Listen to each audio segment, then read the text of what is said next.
Je prends la parole en tant que co-responsable du réseau Neurodev ou pour être plus correct, du réseau participation des personnes avec troubles neurodéveloppementaux. Et à ce titre et au nom du réseau, je vous souhaite vraiment la plus cordiale des bienvenues. Les personnes avec troubles neurodéveloppementaux sont vraiment au centre des préoccupations de notre groupe. En fait, nous sommes un réseau qui nous intéressons à la recherche, entre autres, que ce soit de la recherche financée par des fonds nationaux ou européens, par exemple, ou que ce soit de la recherche plus appliquée sur mandat de services publics, d'institutions, d'associations, etc. Le deuxième point qui intéresse notre réseau, c'est notamment l'enseignement, la formation auprès des futurs professionnels, des proches aidants. Et finalement, troisième objectif du réseau, le partage de connaissances, l'organisation de journées telles que celle d'aujourd'hui, afin de permettre à différents publics, que vous soyez professionnels, que vous soyez proches aidants, que vous soyez personnes concernées, en fait, d'échanger, de partager.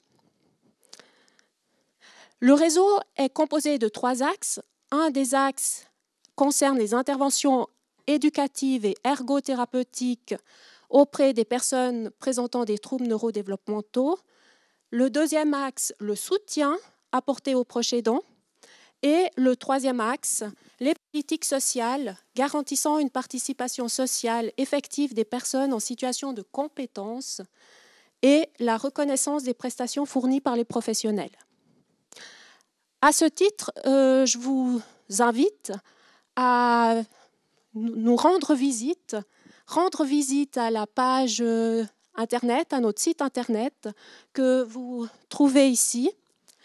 Et surtout, je vous encourage, si vous souhaitez mettre sur pied un projet dans votre institution, si vous souhaitez en tant que proche aidant avoir des renseignements ou proposer un sondage ou une étude, etc., je vous encourage à nous contacter. Peut-être que nous pouvons faire quelque chose ensemble. Alors aujourd'hui, la journée sera plus particulièrement focalisée sur les expériences et les expertises des familles. J'espère que ce sera une journée riche en partage d'idées, de connaissances, d'expériences. Et avant de passer la parole au premier intervenant, quelques mots sur l'organisation de la journée. Donc, après la conférence de M. Schwab, nous aurons une pause qui aura lieu dans la cafétéria qui se trouve en face de vous.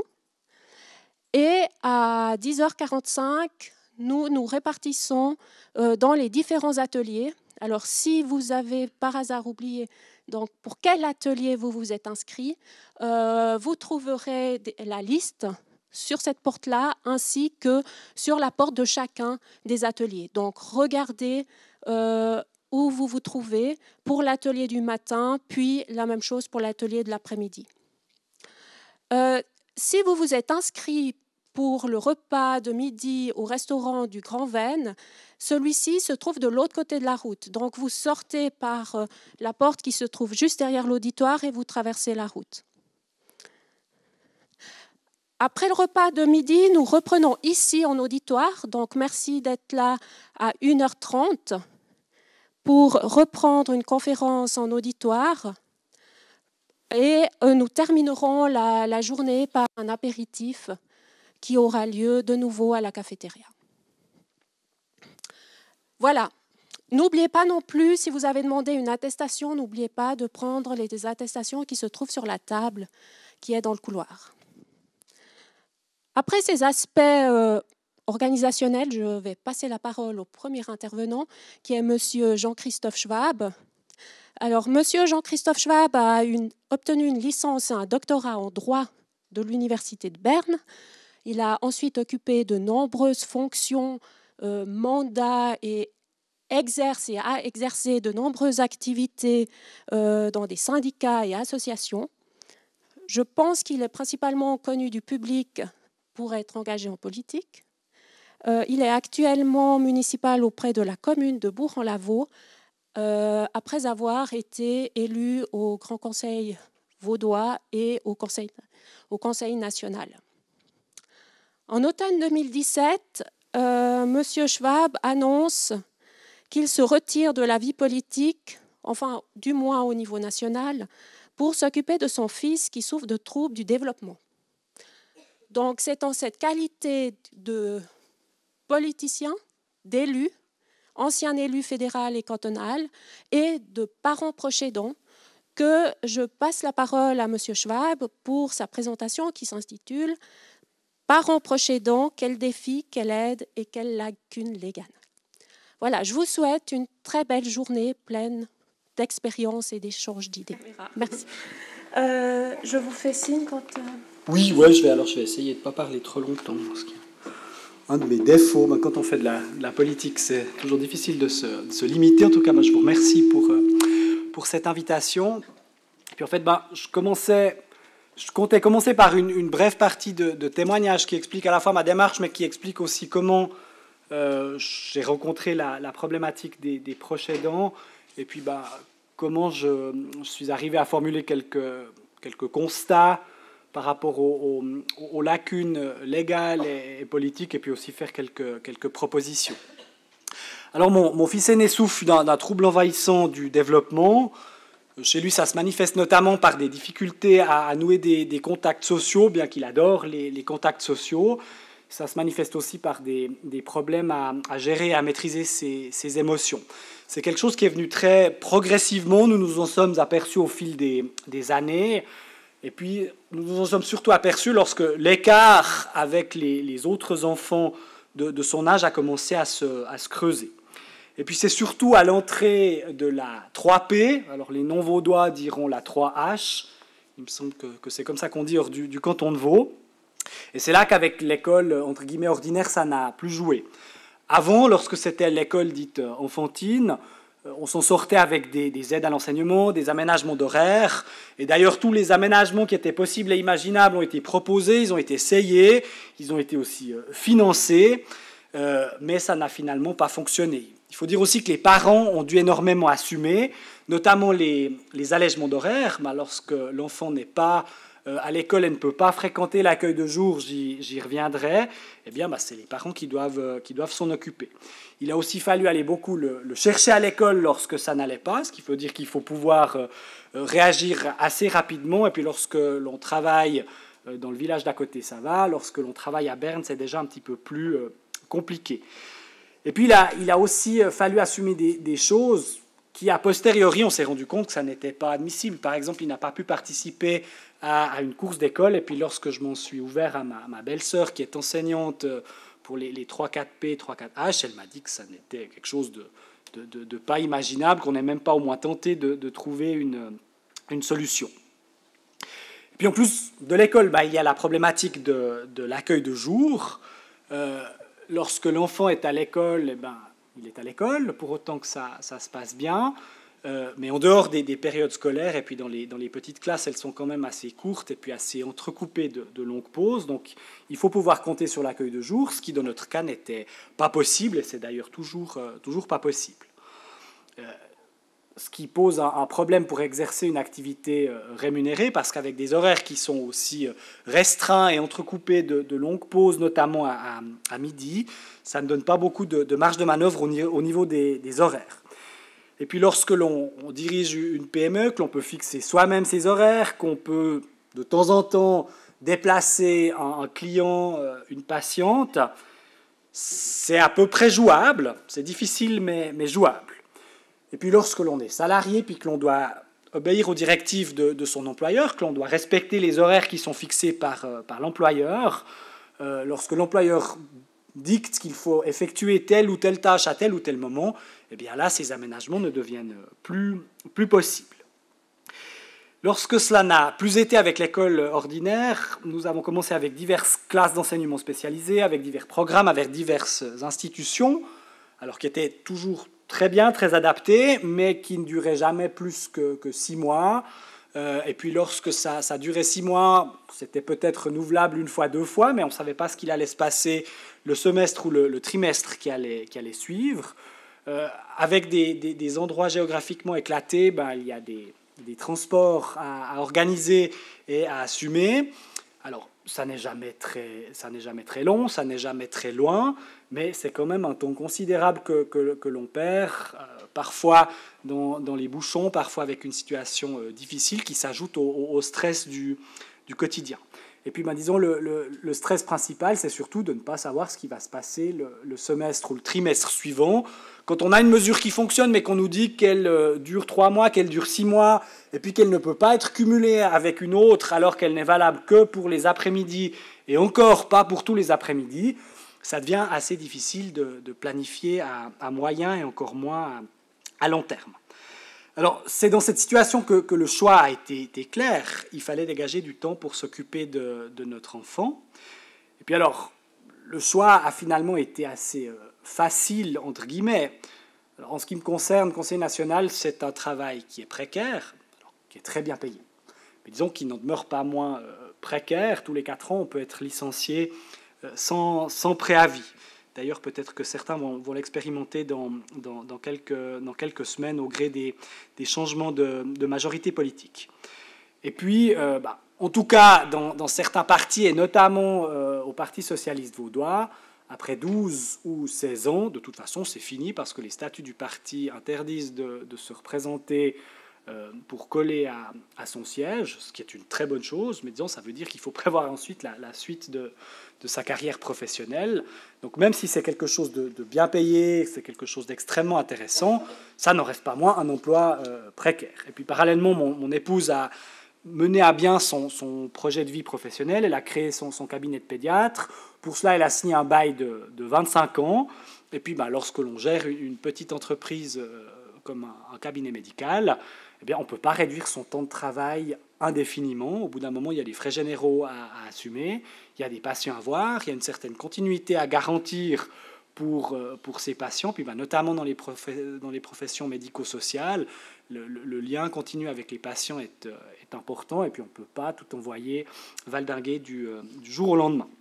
Puis par ailleurs, disons plus pour des questions de valeurs familiales et de valeurs personnelles, pour nous, il n'était pas question de vivre dans un modèle où monsieur travaille, si possible, à plein temps avec un bon salaire, et puis madame s'occupe des enfants, éventuellement avec un petit job à temps partiel. Disons, ce modèle que certains prétendent être traditionnel, alors on sait que ça n'est pas vrai, ou alors ça n'est vrai que depuis quelques décennies, mais disons, ce modèle traditionnel, pour nos valeurs personnelles et familiales, il n'était pas question de s'y soumettre, ce qui fait que dans la situation où mon épouse avait un travail extrêmement enrichissant, utile, pour lequel elle avait passé du temps à construire et pour lequel elle compte rester pendant plusieurs décennies, peut-être même jusqu'à la fin de sa carrière professionnelle, il était clair que le choix devait se porter sur cet accomplissement professionnel-ci. Une fois que j'ai annoncé ma décision, elle a été extrêmement bien comprise. Alors, pour être honnête, je ne m'attendais pas à l'écho médiatique qu'elle a suscité. Alors, c'est probablement dû au fait que je suis un homme, et je reviendrai encore sur la question de l'égalité des chances. Qu'un homme arrête son travail, ou en tout cas restreigne ses activités professionnelles, ça reste quelque chose d'extraordinaire, de fabuleux, alors que quand c'est une femme, personne n'en parle. Et puis disons, quelques années avant moi, alors c'est quelqu'un que je n'ai pas côtoyé au Conseil national, mais qui a à peu près mon âge. C'était une élue UDC saint-galloise qui a aussi renoncé à son mandat. Alors elle, pour vivre un rôle purement traditionnel, entre guillemets, enfin disons, elle a eu un enfant, et puis disons, dans son idéologie personnelle et familiale, madame devait rester à la maison pour s'occuper des enfants pendant que monsieur travaillait. Mais disons, ça a aussi été une démarche, ou un pas. Alors, en espèce, je ne crois pas que l'enfant en question a eu des problèmes de santé, mais disons, même si c'était déjà il y a quelques années, ça a passé. Enfin, disons, c'était tout à fait normal. Personne s'est extasié. Alors, je dois dire qu'à l'époque, il y a même eu assez peu de voix pour dire une femme abandonne son emploi pour s'occuper des enfants parce qu'elle veut se conformer à un modèle patriarcal qui devrait être révolu. Et puis alors, il y a quelques mois maintenant, quand c'est un homme qui a abandonné son activité intéressante, plutôt gratifiante et plutôt bien payée, tout le monde s'est extasié en disant « Ah, un homme le fait, c'est fantastique ». Et ça, je trouve que ça pose quand même un problème de société. Ça montre que l'égalité, notamment le partage des tâches éducatives, indépendamment d'un trouble dont pourraient souffrir les enfants, ça montre que ce n'est pas encore entré dans les mœurs, et puis qu'au fond, quand c'est un homme qui le fait, on s'extasie, puis quand une femme le fait, c'est tout à fait normal. Il y a eu relativement peu de remarques négatives, y compris sur les réseaux sociaux. Pourtant, certains et certaines d'entre vous doivent savoir que je suis un habitué des réseaux sociaux, et puis qu'on peut trouver des remarques assez violentes, pour ne pas dire franchement illégales parfois, et puis disons qu'il n'y a eu que deux remarques négatives sur l'avalanche. Donc c'est le fait que la décision a été bien comprise. Ce qui m'a surpris, c'est que ces deux remarques négatives sont venues de mon propre bord politique, comme quoi il faut toujours se méfier des clichés, mais bon, on va dire que c'était des exceptions qui confirmaient la règle, puis vu qu'il y en a eu deux sur plusieurs dizaines, voire plusieurs centaines. L'affaire, entre guillemets, a même un petit peu dépassé les frontières parce qu'un média français a repris la chose. Puis j'ai eu beaucoup de remarques positives venues de France, mais là, c'était pas tellement pour la démarche, c'était plutôt, alors je m'excuse, je vais retomber un petit peu dans le cliché, mais c'était sur l'air du « c'est pas en France qu'un député abandonnerait son siège ». Alors peut-être que c'est une vision que nos voisins d'Outre-Jura et d'Outre-Léman ont de leur classe politique, une vision qui est peut-être pas complètement fausse. Je vais essayer de ne pas tomber dans le cliché. Mais disons le fait que l'affaire, on en a parlé dans le pays voisin, puis là aussi la décision a été plutôt saluée. Voilà pour mon propre témoignage. Alors, quels sont les constats et les revendications politiques que j'en ai tirés? Alors, je vais commencer peut-être par le plus concret, par ce qui est sur la table du Conseil national maintenant. Enfin, disons, c'est même pour cette session, donc je ne sais plus si c'est la semaine prochaine ou celle d'après, mais le Conseil fédéral a fait un projet de loi sur les proches aidants. Et donc, il y a eu une consultation, sauf erreur, l'été passé. C'est allé plutôt vite, ce qui est en politique suisse assez étonnant. Disons, pour la petite histoire sur un sujet qui a rien à voir, je me suis occupé de faillites abusives en chaîne. Et puis, il y a eu une motion qui a été acceptée au Conseil national en 2012. La consultation a dû débuter en 2015, elle a dû finir en 2016, et puis le projet du Conseil fédéral est sorti ce printemps. Donc il a fallu pratiquement 9 ans pour s'occuper de faillites abusives en chaîne, ce qui est un délai tout à fait normal pour une réforme d'une importance moyenne dans notre pays. Alors, cette lenteur, elle évite parfois de faire des bêtises, mais elle est quand même parfois pesante. Et puis là, ce projet pour les proches aidants s'est allé beaucoup plus vite que ce que je pensais. Alors, c'est probablement un signe très positif. Et puis, disons, non seulement le projet du Conseil fédéral est allé beaucoup plus vite que ce qu'on pouvait attendre, mais en plus, alors contrairement à ce que je pensais, là, heureusement que j'étais assis quand j'ai appris ça, les chances qu'il soit accepté sont plutôt bonnes, y compris au Conseil national, qui, disons, est la chambre actuelle du Parlement suisse, qui est la plus réticente aux avancées sociales, et notamment aux avancées en matière de droit du travail, puisque c'est surtout de droit du travail que l'on parle.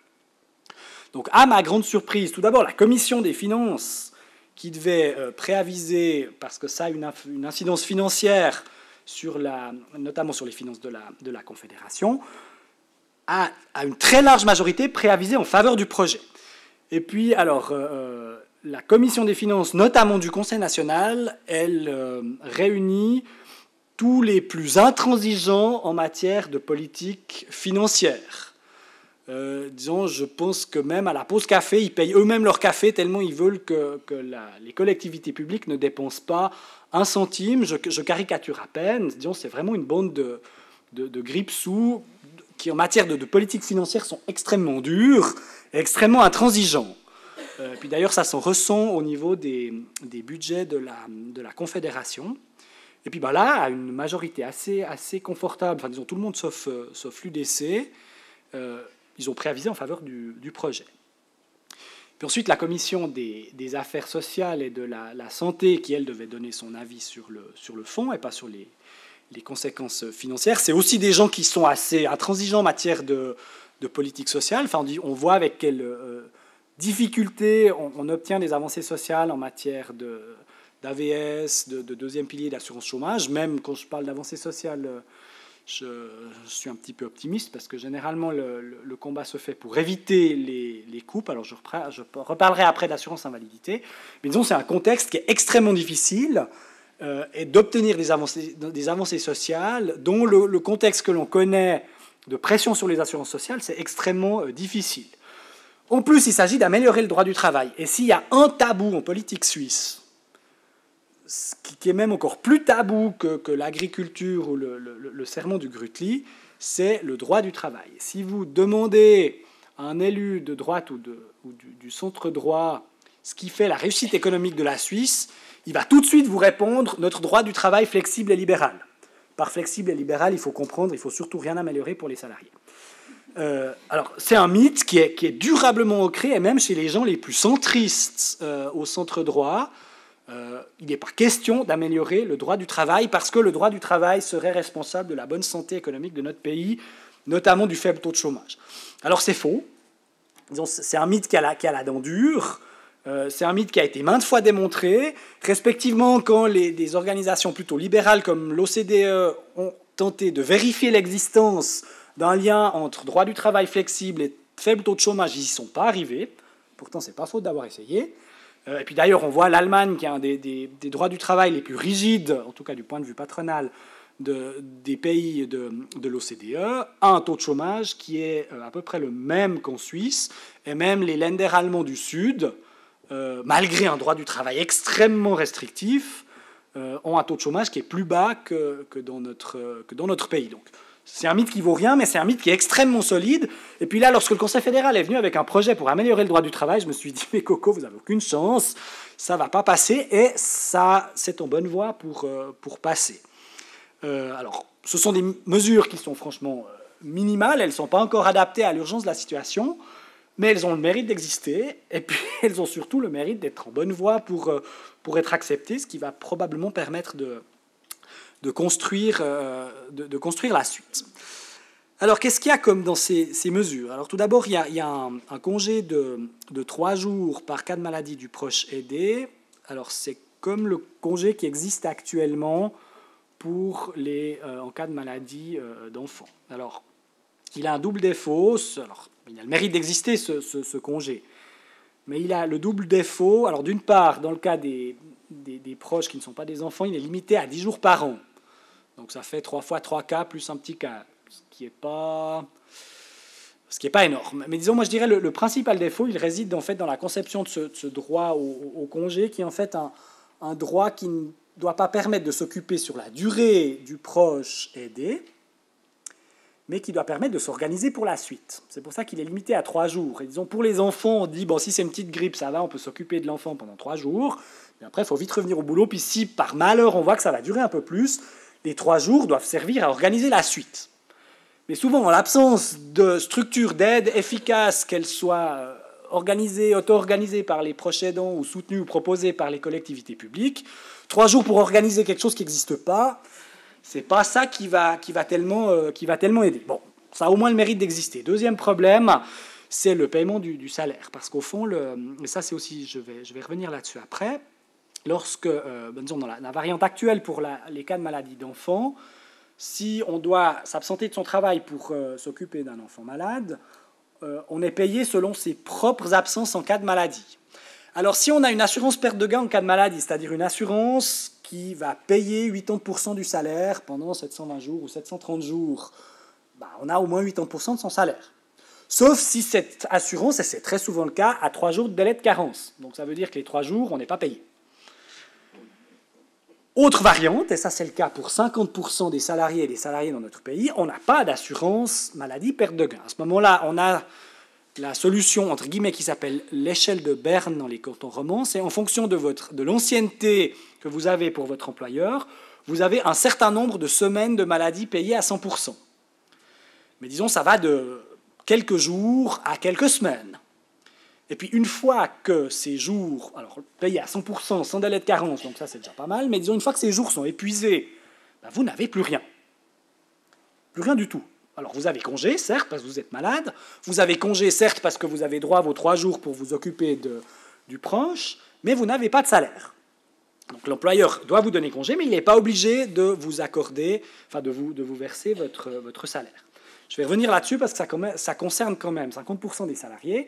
Et puis même si vous n'êtes pas souvent malade, ça peut encore jouer parce qu'en prenant sur vos propres jours de maladie, vous arrivez à financer les 3 jours pour s'occuper du proche.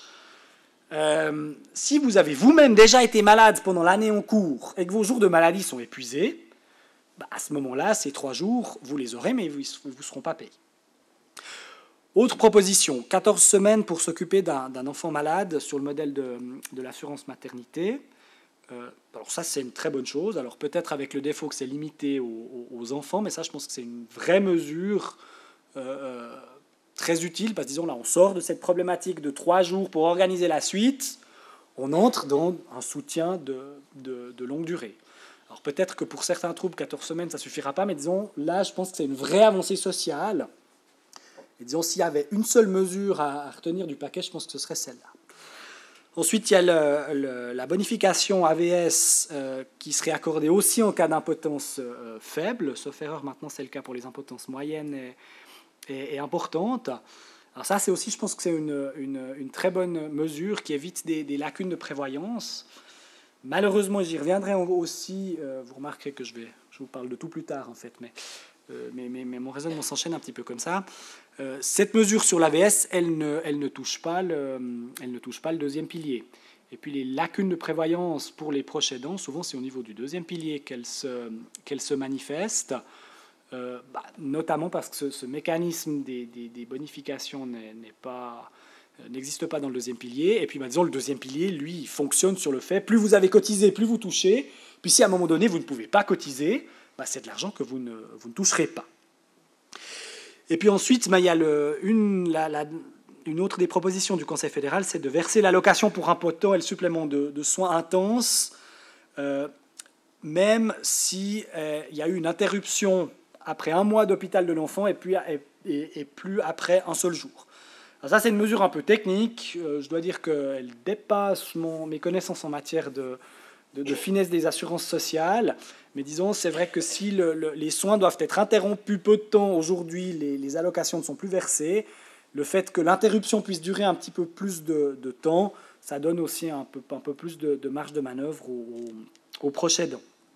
Mais encore une fois, c'est une mesure qui ne concerne que les enfants et pas l'ensemble des proches que l'on peut soutenir. Alors, ce sont des mesures minimales, certes, mais disons, ce sont des mesures qui ont quand même le mérite d'exister et qui, à mon avis, vont permettre de montrer qu'il est possible d'améliorer les prestations sociales et d'améliorer le droit du travail lorsque c'est nécessaire, sans que l'économie ne s'effondre, sans que les PME ne mettent la clé sous la porte en chaîne. Parce que généralement, c'est ce qu'on nous rétorque lorsque l'on propose d'améliorer le droit du travail. Quand c'était 2 semaines de vacances en plus, ça allait être un cataclysme mondial. Quand c'était un salaire minimum de 20 francs de l'heure, ça allait être aussi une catastrophe phénoménale. L'économie suisse n'allait pas s'en relever. Alors, certes, les mesures qui sont là ne sont peut-être pas aussi ambitieuses qu'un salaire minimum à 20 francs de l'heure. Je pense qu'elles sont assez comparables avec 1 voire 2 semaines de vacances en plus pour tout le monde, vu l'ampleur que la problématique est en train de prendre. Donc probablement qu'on arrivera, grâce à ces mesures, à montrer qu'on peut améliorer les prestations sociales et le droit du travail sans que l'économie ne s'effondre, ce qui donnera peut-être des arguments pour d'autres améliorations dans d'autres domaines. En tout cas, c'est ce que j'espère. Maintenant que je vous ai parlé de ce qu'il y a sur la table du Conseil national, peut-être encore une dernière remarque à ce propos-là. Donc si ça passe la rampe du Conseil national, ça passe aussi au Conseil des États. Alors ça sera le nouveau Conseil des États, alors avec peut-être la directrice des lieux au sein de ses membres. Disons, je pense que c'est si ça a passé le national, qui actuellement est quand même beaucoup plus réticent aux avancées sociales que le Conseil des États, eh bien, disons, les chances sont plutôt bonnes que ces propositions aillent jusqu'au bout et finissent par être définitivement acceptées et entrer en vigueur. Alors, entre deux, il y a des élections, et peut-être que si vous avez des contacts avec des candidats au Conseil des États, je crois qu'il n'y en a jamais eu autant, donc vous n'allez pas manquer d'en rencontrer l'une ou l'autre. Parlez-lui de ces mesures, ou parlez-lui de ces mesures sur les proches aidants, histoire de vérifier que, quelle que soit la couleur politique des élus, qu'une fois que le Conseil des États se saisisse de ces mesures, qu'il est quand même la bonne idée de les accepter aussi. Maintenant, une fois que ces mesures seront sous toit, ça ne veut pas dire que tout sera fait. Et en politique suisse, il faut toujours se méfier des petits pas que l'on fait et qui ensuite servent à justifier qu'on ne fait plus rien. C'est pour ça que je me méfie beaucoup de l'après-discussion sur le congé paternité, parce que je pense qu'on va finir par y arriver. Bon, ils sont en train d'en discuter maintenant, sauf erreur au Conseil national. Il faudra juste éviter qu'une fois qu'on aura obtenu, dans le meilleur des cas, 4, dans le pire des cas, 2 semaines, qu'après on dise, bon, maintenant c'est bon, la compatibilité vie de famille, vie professionnelle, c'est réglé, on n'a plus besoin d'en parler pour 20 ans. Et avec ces mesures pour les proches aidants, on risque la même chose. Il faudra être extrêmement vigilant pour, une fois que ça aura été accepté, ce que j'espère, que les chambres fédérales et le Conseil fédéral nous disent, bon, ben, c'est bon, maintenant les proches aidants, problème réglé, on peut se remettre à parler d'avions de combat et d'agriculture. Donc, qu'est-ce qu'il faudra faire ensuite? Alors, comme je connais bien le droit du travail, et puis d'ailleurs pour la petite histoire, je suis en train de faire paraître un livre de droit du travail dont il faudra écrire un nouveau chapitre si les mesures passent. Donc ça me donnera du boulot, ça m'embête un peu parce qu'on est en train de corriger les bons à tirer. Si on le finissait dans une année, on aurait pu faire le nouveau chapitre tout de suite. Là, il faudra peut-être attendre un petit peu. Mais bon, bref, comme je m'intéresse beaucoup au droit du travail, je vais commencer par ça. Et je vais commencer par la mesure qui me paraît la plus évidente, mais qui me paraît être la plus évidente en matière de politique familiale générale, et pas seulement du point de vue des proches aidants. C'est le droit de baisser son temps de travail lorsque l'on a un proche à charge, alors que ce soit un enfant sans problème ou un proche aidant avec quel que soit son âge et sa situation. Parce que l'important, comme généralement on parle de troubles qui sont chroniques, l'important c'est pas un aménagement du temps de travail ponctuel de 3 jours pour pouvoir s'organiser. L'important c'est un aménagement du temps de travail sur la durée. Et ça passe par le droit de demander la baisse de son temps de travail. Alors mon ancienne collègue Nadine Massart, qui est élue socialiste bernoise, a fait cette proposition. Alors seulement pour les enfants, ça n'a largement pas passé. Disons, tout le centre et toute la droite étaient vent debout contre la proposition, qui a malheureusement pas passé la rampe du Conseil national, alors qu'à mon avis, ce serait la mesure qui permettrait de donner aux parents en général, mais aux proches aidants de manière plus large, la possibilité de conserver un pied dans la vie active, tout en ayant la garantie de pouvoir s'occuper de manière durable du proche que l'on doit ou que l'on souhaite aider.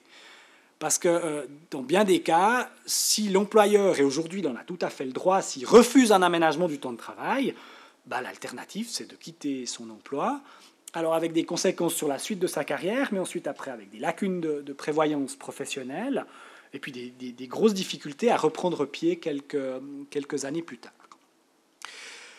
Ensuite, je pense qu'il faut, comme la France est en train de l'expérimenter, en tout cas ça a été introduit il y a quelques années, à mon avis, il faut un congé pour proches en fin de vie. Là, on est dans une adaptation qui est aussi limitée dans le temps, mais qui sera plus peut-être du 100% pendant une durée limitée, quand il s'agit d'accompagner quelqu'un qui va malheureusement nous quitter. Alors là, parle un peu moins des enfants, heureusement, mais disons, ça arrive aussi, on parle plutôt des personnes d'un certain âge. Et puis là aussi, disons, quand on doit affronter la mort imminente d'un proche, plus le fait de devoir s'en occuper, plus des difficultés sur son lieu de travail, parce que l'employeur, et encore une fois, il a le droit de son côté, ne donne pas la flexibilité qu'on pourrait attendre de lui, à ce moment-là, ça peut être une situation qui est triplement insupportable et qui met les proches aidants et par ricochet leurs proches dans une situation intenable. Ensuite, au niveau du droit à un congé non payé, ça, je pense que c'est quelque chose auquel il faut faire très attention. Souvent, on entend la revendication, il faudrait que les proches aidants aient le droit de demander un congé non payé pour pouvoir s'occuper de leurs proches sur une certaine personne. Et ça, je pense qu'il faut faire très attention. Parce qu'au fond, le congé non payé, ça veut quand même dire qu'on n'est pas payé. Ça entraîne un risque de lacune d'assurance sociale. Et là, c'est quelque chose, je n'ai pas d'avis définitif. Disons, actuellement, on n'a pas le droit d'avoir un congé non payé. Si l'employeur refuse, il refuse. Alors peut-être que dans certaines collectivités publiques, ce droit existe, mais en tout cas dans le secteur privé, il n'existe pas. Est-ce qu'il faut l'accorder aux proches aidants ? Là, je ne suis pas sûr. Peut-être que vous aurez un avis plus pertinent que le mien, parce qu'au fond, ça peut être une solution temporaire. Maintenant, le fait d'être privé de revenus, ça peut être compliqué, ce qui fait qu'on va réserver de facto cette mesure aux proches aidants qui ont un conjoint ou une conjointe qui a un emploi avec un revenu suffisant, ou alors aux gens qui ont un niveau de revenu et des réserves suffisantes pour pouvoir affronter la période sans revenu. Donc on va générer des inégalités sociales. Donc là, je pense que c'est une mesure avec laquelle il faut être un petit peu prudent. Maintenant, les assurances sociales. Alors, je vous ai parlé de l'absence de perte de gain maladie. Et ça, je pense que c'est un des plus gros problèmes de la politique suisse. C'est une grosse lacune en matière d'assurance sociale, c'est que vous pouvez devenir pauvre parce que vous êtes malade en Suisse. Si vous avez une assurance perte de gain maladie, ça va, parce que vous avez la garantie que pendant 730 jours, votre salaire sera payé à 80%. Maintenant, une personne sur deux n'a pas. Et l'échelle de Berne dont je vous parlais avant, ça s'épuise assez vite, surtout si vous avez peu d'ancienneté dans l'entreprise, et on est dans un contexte où les gens changent d'emploi de plus en plus vite. Donc, ils ont tendanciellement moins d'ancienneté, donc moins de protection. Donc, ça veut dire que si vous êtes malade ou si vous devez vous occuper d'un proche, vous risquez de tomber à l'aide sociale. Et puis, pour certaines personnes, l'aide sociale, ça peut vouloir dire ne jamais être naturalisé, parce que maintenant, c'est un critère d'exclusion. Ça veut peut-être dire on va publier votre nom. Il y a des propositions suisse-alémaniques venant de l'UDC de publier la liste des gens qui bénéficient de l'aide sociale. On va vous demander déjà de vider vos poches, de vider vos comptes en banque, éventuellement vendre votre maison avant de bénéficier de l'aide sociale. On va demander de vous mettre à nu financièrement pour savoir si vraiment vous n'êtes pas un tricheur et puis que vous avez vraiment droit à un petit quelque chose.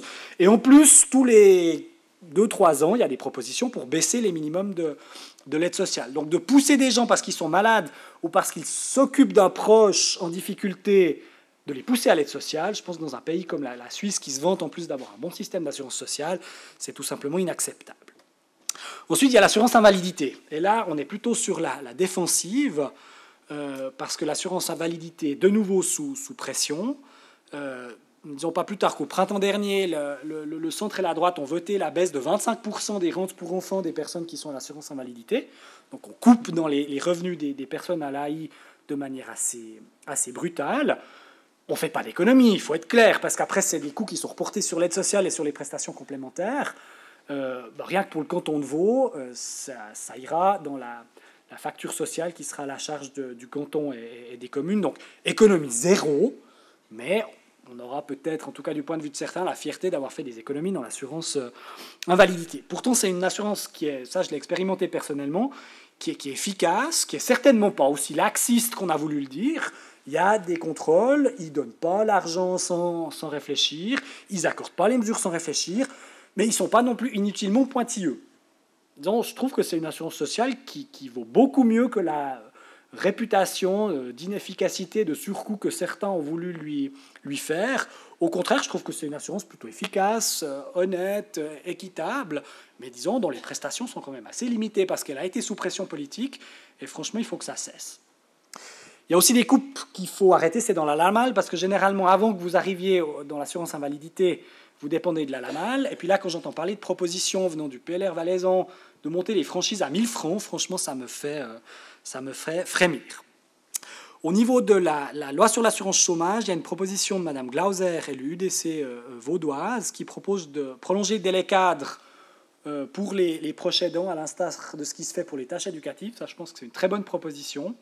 Je ne suis pas sûr que cette proposition soit majoritaire au sein de l'UDC, mais disons, elle a le mérite d'exister et de venir de la droite, ce qui augmente probablement ses chances d'être acceptée.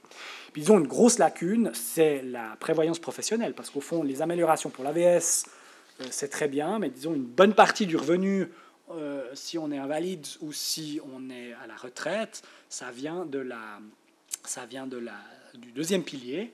Et puis le fait d'être sans revenu pendant une période assez longue, ça crée d'énormes lacunes de prévoyance. Et puis ce sont des lacunes de prévoyance qui coûtent aussi cher à la collectivité, parce qu'après, ça veut dire que c'est des gens qui devront toucher des prestations complémentaires. Voilà pour le droit des assurances sociales. Maintenant, j'en viens au droit de la santé, alors que c'est un domaine que je connais beaucoup moins. Je suis en train de connaître. Je pense qu'il faut renforcer les droits des patients et de leurs proches. Souvent, ça c'est l'expérience que j'ai eue en discutant avec d'autres proches aidants, puis notamment avec l'association des proches aidants que j'ai l'honneur de parrainer. Les proches aidants ne sont pas franchement intégrés dans le réseau de soins. Enfin, disons, des fois, on les invite tout simplement pas au réseau. Puis lorsqu'on les invite, on ne leur passe pas la parole, on ne leur demande pas leur avis, alors qu'au final, c'est eux qui vont appliquer les mesures. Parce que c'est eux qui sont tous les jours avec le proche aidé, c'est eux qui vont devoir s'adapter. Mais généralement, on ne prend pas en compte leur avis et leur situation au moment de décider des mesures. Et ça, c'est quelque chose, mon expérience personnelle ne me l'a pas appris, parce que, disons, avec une épouse pédiatre, et puis un papa conseiller national et docteur en droit, quand je prends la parole à un réseau, ou quand mon épouse prend la parole à un réseau, on nous écoute, mais disons, on a aussi des métiers qui font que c'est le cas. Et j'ai entendu beaucoup de témoignages où des proches aidants, eux, ils essaient de lever la main pour dire « oui, mais ça ne va pas être possible pour moi ». Et puis la décision se prenait quand même, et après c'était cette personne-là qui devait se débrouiller. Je pense aussi en matière de droit de la santé, il faut soutenir les mesures de soutien, comme les mesures de relève, comme font Phare de Pro-Infirmis, comme fait Proxy. Pour de nombreux proches aidants, être proche aidant, ça veut dire plus de sorties le soir, plus de sorties le week-end, plus de vacances dans un endroit inconnu, dans un endroit peu préparé, ou plus de sorties par peur du regard des autres. Et là, les mesures de soutien et de relève sont extrêmement importantes. Puis je crois aussi ce qui est très important, c'est de soutenir les proches aidants lorsqu'ils s'auto-organisent. Et ça, l'association des proches aidants m'a montré que les proches aidants peuvent avoir d'excellentes idées que personne d'autre ne peut avoir, parce que personne d'autre ne peut se mettre à leur place. Ni les autorités qui ne sont pas confrontés au problème, on ne peut pas leur en vouloir, ni les spécialistes de la question, parce qu'ils ne peuvent pas tout savoir non plus, puis ni d'autres proches aidants, parce qu'ils ne sont pas confrontés à la même situation. Et notamment, l'association que je parraine a mis sur pied la carte d'urgence de proches aidants, qui permet à un proche aidant de se signaler en disant « je suis proche aidant, s'il m'arrive quelque chose, il y a un proche qui est à la maison et qui a besoin de moi, dont il faudrait aussi s'occuper si moi, par exemple, je dois être hospitalisé parce que j'ai eu un accident ». Disons, c'est des bonnes idées qui viennent du terrain. Et je pense que d'écouter le terrain, c'est quelque chose d'extrêmement précieux, parce que les proches aidants, eux, savent comment s'organiser eux-mêmes parce qu'ils le vivent. Et de leur expérience quotidienne, ils tirent d'excellentes idées qui méritent d'être diffusées. Ensuite, je reviens aux enfants. Je pense que les droits des parents face à l'école doivent alors peut-être pas chamboulés, mais disons, il faut vraiment y réfléchir, parce qu'il faut dire que l'école se repose assez vite sur les parents, comme je l'ai expliqué. Et puis, disons, souvent, on bricole pas mal, on trouve un bout de solution là, un bout de solution là, un bout d'aménagement d'horaire là. Et puis, disons, ceux qui gèrent le tout, c'est un peu les parents qui doivent assumer beaucoup derrière. Alors, je pense que notamment l'intégration scolaire, il ne faut pas la faire à tout prix. Alors, je n'ai pas été victime d'une intégration à tout prix. Enfin, disons, on ne nous a pas forcé à maintenir notre fils dans l'école ordinaire jusqu'à ce que ça n'aille vraiment plus. Enfin, disons, l'école a été ouverte, elle a été attentive, elle a cherché des solutions, mais peut-être que ce réflexe de l'intégration a fait qu'on a pris les bonnes décisions trop tard. Et puis, notamment en matière scolaire, l'école, elle fonctionne selon le rythme des années scolaires, ce qui est logique. Puis quand vous prenez une décision en octobre, c'est trop tard, parce qu'elle sera valable pour la prochaine rentrée, qui est 11 mois plus tard. Donc le retard de prise en charge et le retard dans la prise de décision, il peut avoir un certain effet négatif qui, à mon avis, il faudrait y réfléchir. Il y a aussi la problématique de l'accueil de jour spécialisé. mon fils, il sort de l'école à 15h30. Le mercredi, il sort à 11h30. D'ailleurs, je ne pourrais pas rester aujourd'hui pour la suite des discussions parce qu'il faudra que j'aille le chercher. Puis quand l'école est finie, il faut être là. Ce qui, pour exercer une activité rémunérée, est quand même un petit peu compliqué. Alors quand on est municipal, d'une commune de taille moyenne, que le lieu de travail est dans le village où l'on vit ou dans le village d'à côté, et puis que comme on a une fonction dirigeante, on peut décider de quand on fixe les séances et quand on s'organise soi-même, ça va. Puis là, j'ai conscience de la chance de ma propre situation. Mais disons, quand on est salarié ou quand on est indépendant avec une boîte à faire tourner, d'être soumis à des horaires aussi restrictifs, si on n'a pas la possibilité d'avoir un accueil de jour spécialisé, on est très vite coincé. Et puis pourquoi je parle d'accueil de jour? Parce que c'est aussi pendant les loisirs que c'est difficile pour les parents proches aidants. D'une part parce que c'est beaucoup plus difficile d'avoir des activités parascolaires pour un enfant qui a des soucis, et puis aussi parce que ça veut dire que les proches aidants doivent renoncer eux-mêmes à leur propre loisirs, ce qui est quand même un moyen d'épanouissement personnel assez important. Enfin, on est dans une société qui ne vit pas que pour le travail, mais on a aussi le droit d'avoir des loisirs. Puis disons, une fois que les proches aidants ne sont plus des enfants, ça peut s'arrêter de manière assez brutale. Ça, c'est aussi des discussions que j'ai eues avec de nombreux parents d'enfants qui viennent d'avoir 18 ans. Jusqu'à 18 ans, ça va. Une fois que la prise en charge est décidée, qu'on a trouvé des mesures d'aménagement à l'école ou une institution, ça va. Mais souvent, ça dure jusqu'à 18 ans. Et puis là, il faut souvent tout recommencer. Et là, peut-être, alors, une solution pourrait être, mais c'est une solution qui est générale et dont je ne peux pas encore vous dire grand-chose, parce que, pour être honnête, j'ai découvert son existence lundi sur Internet. C'est Taïwan qui a créé des centres de ressources pour les proches aidants. C'est-à-dire une sorte de guichet unique qui fait office de gestionnaire de cas, où chaque proche aidant peut s'adresser à ce centre de ressources qui va évaluer sa situation personnelle, qui va évaluer ses besoins, qui va lui mettre des ressources à disposition et qui peut, le cas échéant, servir de médiateur entre le proche aidant et différentes institutions. J'en sais pas plus parce que c'était un autre filet dans un article, sauf erreur, du Monde paru lundi, mais disons c'est quelque chose qui m'a paru extrêmement intéressant. Enfin, disons, déjà, moi, j'aime bien l'idée du guichet unique, j'aime bien l'idée de la personne de référence, j'aime bien l'idée du case manager. Alors, peut-être que dans l'AI, ça ne fonctionne pas toujours comme on voudrait, mais disons, l'idée d'avoir une personne qui est en charge de tout et puis qui se charge de faire le lien, je pense que c'est quelque chose de bien pour éviter à la fois qu'on passe à côté de prestations et puis que les gens s'épuisent à aller à un guichet, à un autre, à une assurance sociale, à une autorité scolaire, à une autre autorité étatique, vers une assistante sociale, vers une conseillère XY, qui, probablement, toutes ces personnes vont faire très bien leur travail et sont au courant de toutes les autres démarches, mais il faut aller faire chaque démarche et ça prend un temps fou. Et puis, je parle d'expérience. Moi, j'ai un doctorat en droit, je suis responsable des affaires sociales dans ma commune, je connais bien les assurances sociales, j'étais quand même perdu.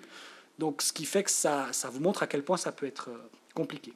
Puis peut-être parce que mon temps est à peu près écoulé, peut-être deux remarques politiques finales, alors de politique plus générale.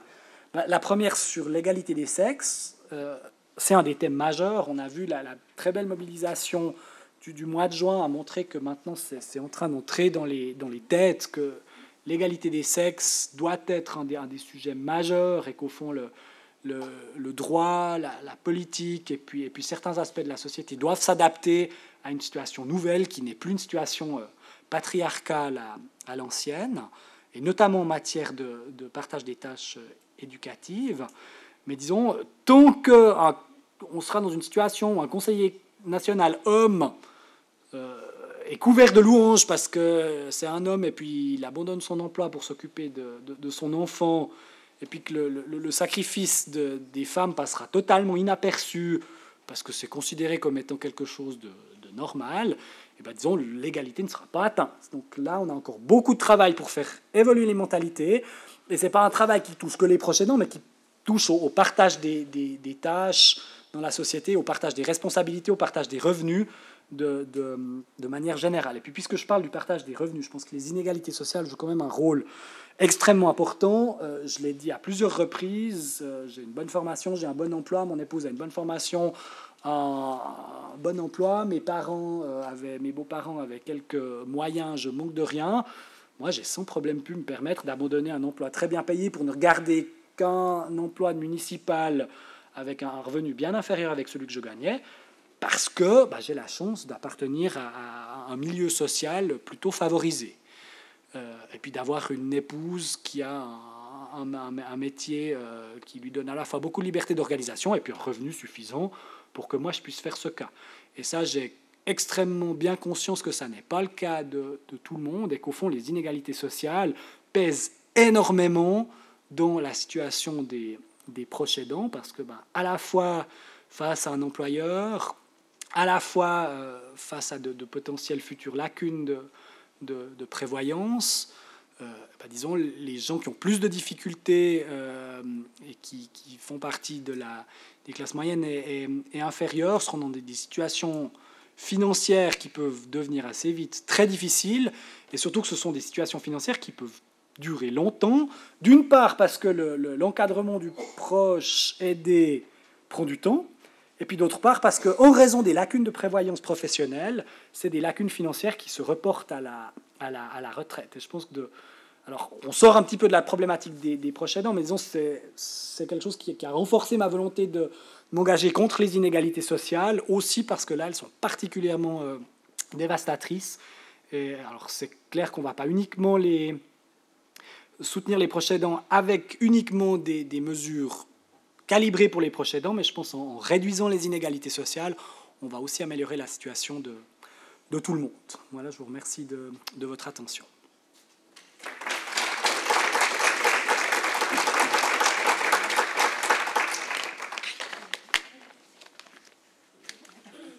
Je ne sais pas si vous donnez la parole pour les questions, peut-être. Ou...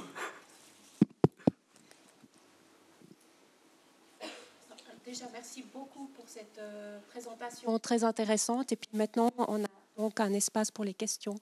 Et on va commencer. Mais c'est pas grave. Ah bon. Merci beaucoup pour cette présentation. C'était sympa, très personnel et authentique. Moi, j'étais à la commune et puis j'avais un enfant autiste et j'ai eu les congés parce qu'à la commune, ils donnent les 3 jours de congés. Donc, pour moi, c'est pas tellement une avancée, mais ce que vous nous racontez, je suis désolée. Enfin, bon. Et pour les autres, par contre, je ne sais pas, dans le privé. Par contre, quand mon fils était plus grand, eh bien, j'avais pris l'habitude de dire, je peux prendre un jour de congé, il est malade. Et comme il avait dépassé les 16 ans, il y a mon patron qui me disait, mais écoute Françoise, maintenant, je ne sais plus s'il avait 18 ans ou 20 ans, je ne sais plus. Écoute Françoise, non, hein, maintenant il est grand ton garçon. Je dis, ah bon, voilà quoi. Donc là, je l'ai senti un petit peu bizarrement. Aussi, le déchirement de la garderie. La garderie qui est comme les APEM, c'est presque des partenaires pour surtout les mamans qui sont seules. C'est comme des maris, quoi. Ils sont là et ils nous aident si on est en vacances, si on a le médecin. Enfin, la garderie est toujours là. Donc, moi, je me suis demandé pourquoi il n'y a pas vraiment quelque chose qui se mette en place pour aider au travail, parce que sinon, tous les autres parents qui n'ont pas la chance, comme moi, d'être à la commune, ils sont licenciés.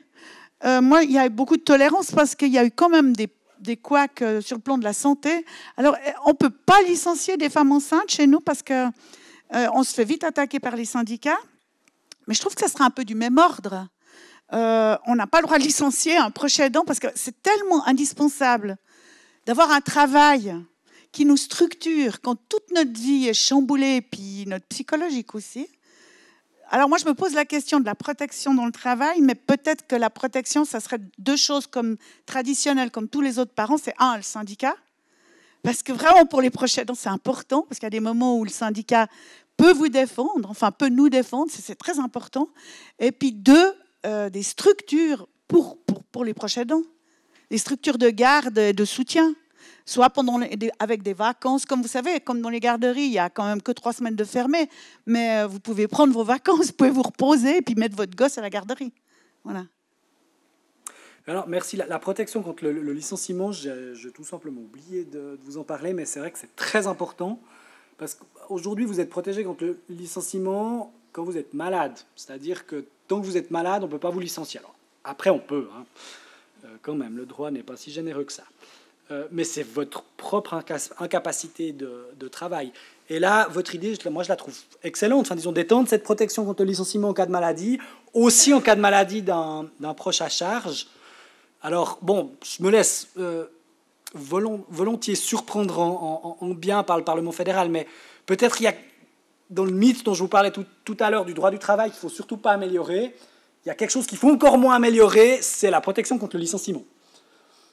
Donc c'est encore plus difficile. Moi, quand je travaillais pour les syndicats, je me suis beaucoup occupé de protection contre le licenciement. Puis maintenant, il y a des propositions pour protéger les gens qui atteignent par exemple 55 ans et puis dont on sait que s'ils se font licencier à cet âge-là, ils n'ont pratiquement aucune chance de retrouver quelque chose de bien, voire quelque chose tout court.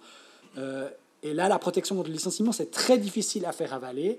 Mais je pense que c'est un des éléments qui fait que le droit du travail suisse est quand même assez précaire, parce que comme on a toujours cette menace de perdre son emploi assez facilement, c'est clair que ça stresse, et ça va s'ajouter au stress de devoir en plus gérer sa situation de proche aidant si on sait qu'en plus on peut être viré à cause de ça. Donc je note la proposition, elle est très bien. Merci. Pour les enfants plus grands, excusez-moi, dans le projet, donc ça s'arrête à 18 ou Non, alors dans le projet, ce serait pour tous les proches aidants. Maintenant, les 3 jours, ils existent déjà pour les enfants. Ils existent dans la loi sur le travail. Mais la loi sur le travail, elle n'est pas valable dans les collectivités publiques et dans l'agriculture. Dans les collectivités publiques, généralement, les collectivités publiques font un petit peu mieux, donc elles les prévoient. Parfois, elles prévoient même plus. Mais là, c'est que pour les enfants.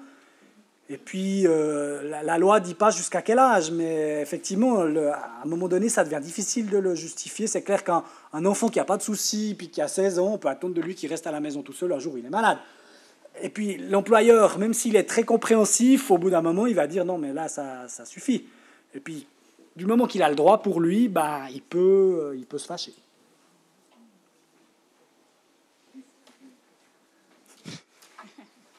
Oui, bonjour.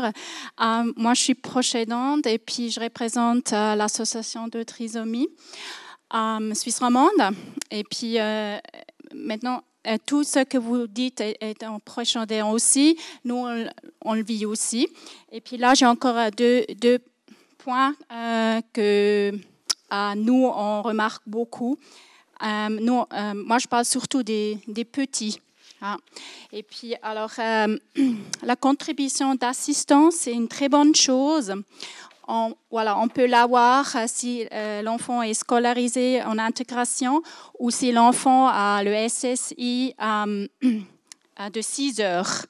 Alors, le cas avec les enfants avec une trisomie, on l'a rarement le SSI 6 heures. Et puis, nous, on aime beaucoup intégrer nos enfants. Et puis, voilà, là, le canton de Vaud, heureusement, il est très ouvert à ça. Maintenant, la problématique, c'est, surtout moi aussi, je l'ai vécu comme ça, c'est de 0 jusqu'à la scolarité.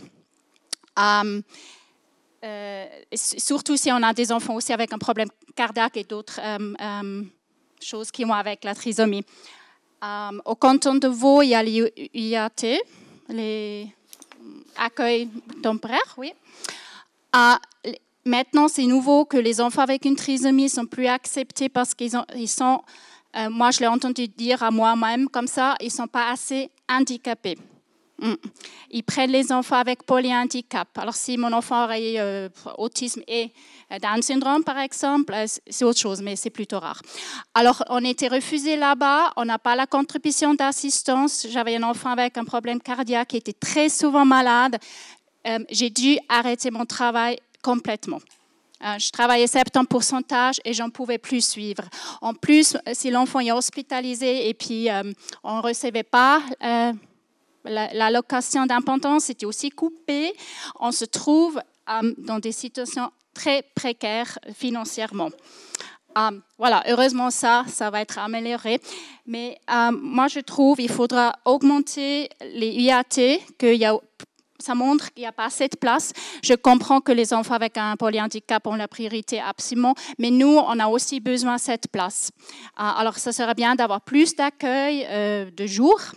Ouais, ça doit augmenter. Et aussi la contribution d'assistance. ça devrait venir plus tôt. Alors moi, je remarque que aussi beaucoup d'autres familles, ça leur manque d'avoir cette aide entre 0 et 5 ans.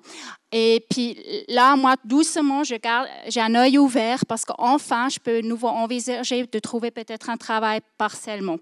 Mais moi, je ne voulais jamais arrêter ma carrière, moi, je n'avais absolument pas de choix. Alors, voilà, c'est les améliorations peut-être à aussi réfléchir. Ouais. Merci.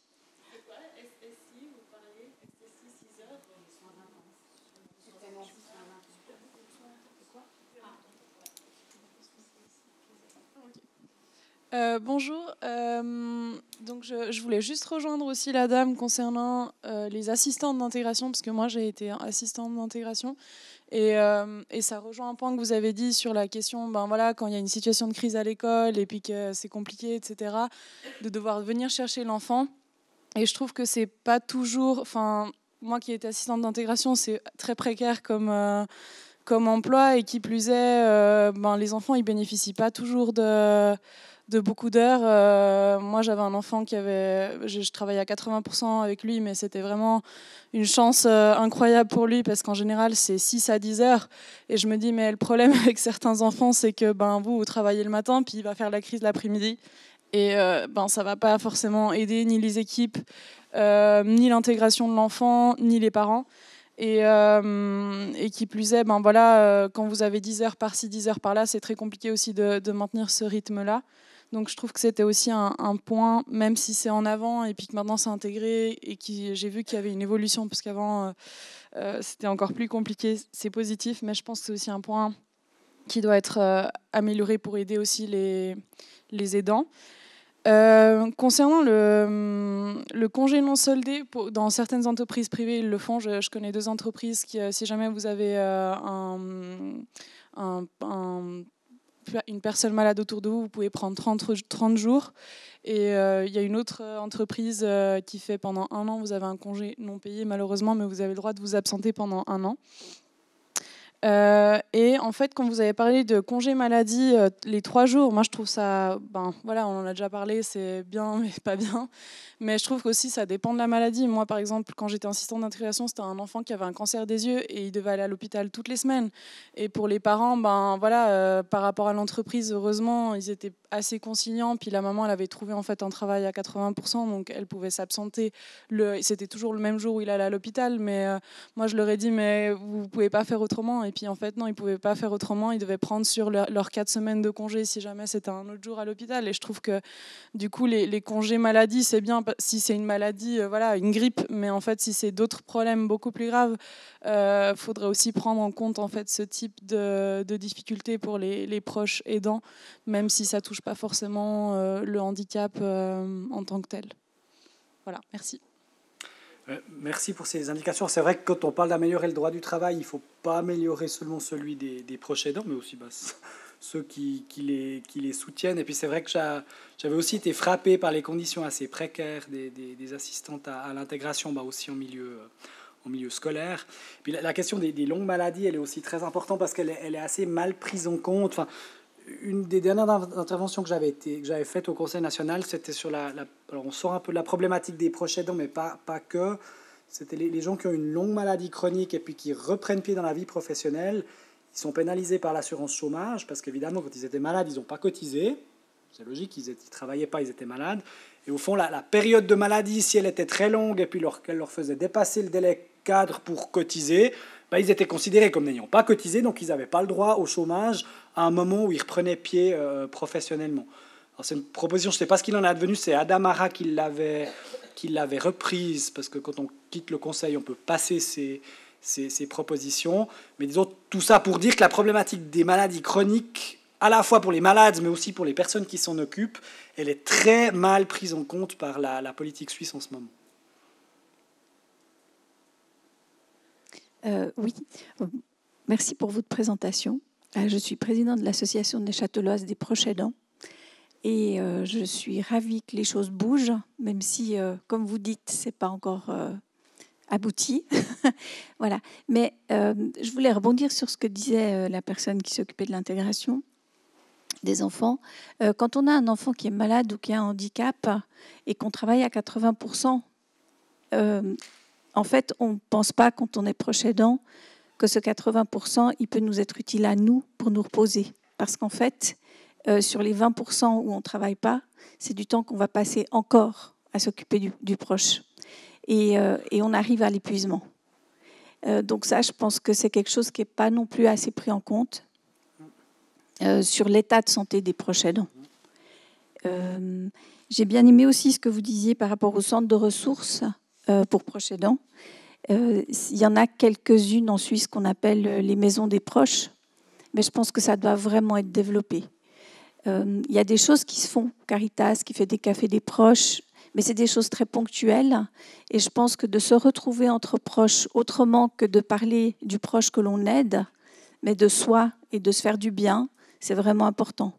Parce que quand on accompagne un malade chronique, quand on accompagne un enfant handicapé, il y a une dimension qui est différente de l'accompagnement en fin de vie, c'est qu'on sait que ça va durer longtemps et qu'on ne sait pas comment ça va se poursuivre quand on ne sera plus là comme parent. Donc ça, c'est un souci et un stress supplémentaire. Donc je pense que ces maisons d'accompagnement, que ce soit à la fois sur le plan administratif, mais aussi sur le plan humain, c'est important pour que les proches aidants puissent se ressourcer et retrouver de l'énergie pour revenir auprès du proche qui doivent aider de manière prolongée. Et puis, chez les proches aidants, il y a beaucoup d'inconnus parce que c'est compliqué, ce que vous disiez, les démarches administratives à faire pour obtenir des aides. Et il y a bien beaucoup de proches aidants, nous on le voit dans la ligne d'écoute, beaucoup de proches aidants qui ne connaissent pas l'allocation pour impotence, beaucoup qui ne connaissent pas la bonification pour tâches d'assistance.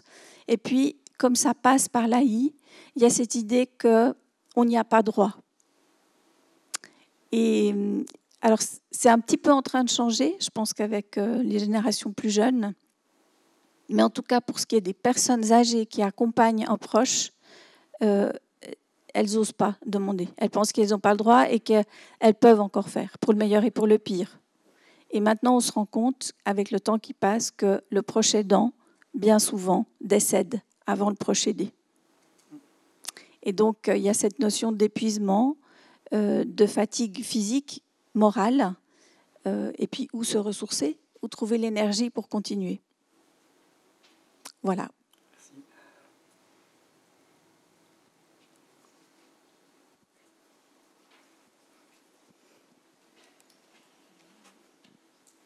Bonjour, donc je suis maman d'un jeune de 16 ans atteint d'autisme, entre autres.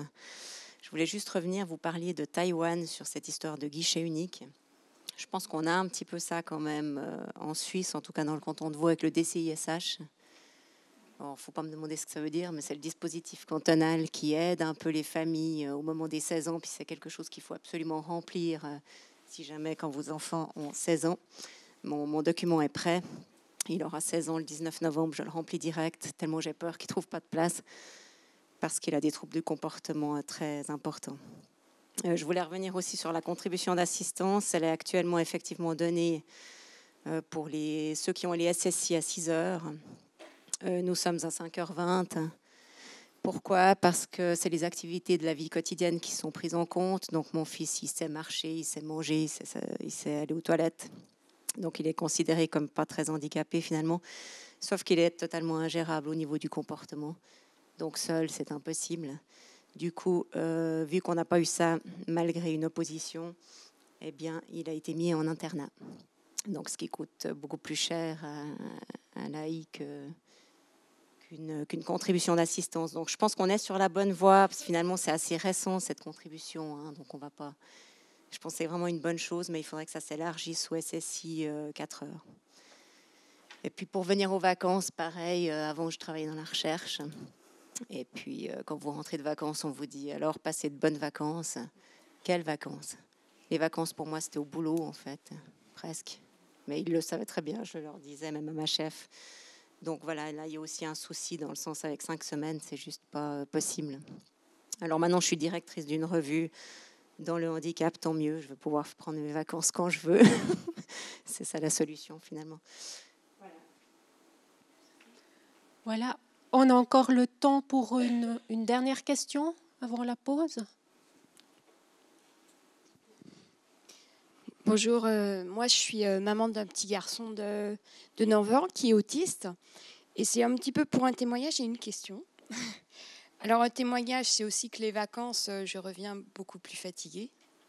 Ça, c'est la réalité. Mais je l'aime, donc je le fais avec plaisir.